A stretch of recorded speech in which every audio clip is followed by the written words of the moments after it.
He's worried that the same may be happening to him and tries asking a few questions, but she doesn't remember much about those stressful years. Afterward, Curtis calls his doctor to explain he can't drive all the way to Columbus for a psychiatrist, so he asks for an alternative. That night he calculates how much it would cost to transform the shelter into a full bunker.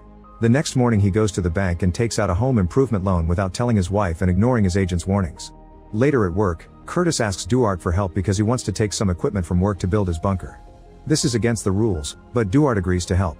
A worried Duarte also asks him if he's fine, and Curtis assures him he is.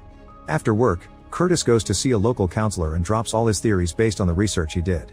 The woman explains she's just a counselor, so she can't diagnose him or prescribe anything, but they can talk so she can guide him through his crisis. He starts talking about his mother, who one day left the family and his dad had to raise him and his brother. She was later found eating trash out of a dumpster and they had to put her in a state hospital. He also starts opening up about his dreams. In the evening, the family goes to another school meeting. On their way back, Curtis stops the car because he's seeing tons of lightning in the sky. However, her family is still sleeping and no other driver reacts, making him worry more about his mental health.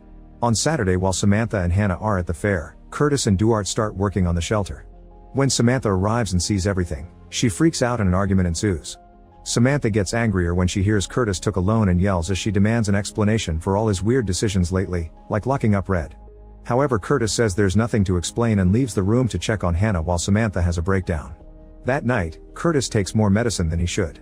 In the middle of the night, Samantha wakes up when she discovers Curtis having a seizure and bleeding next to her.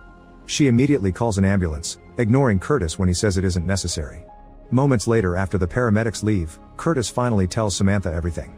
He swears he's going to the counselor often because he doesn't want to leave his family like his mother did. The next day, Curtis and Samantha take Hannah to the hospital for a checkup and her surgery is scheduled in 6 weeks. At work, Curtis goes to see his boss and asks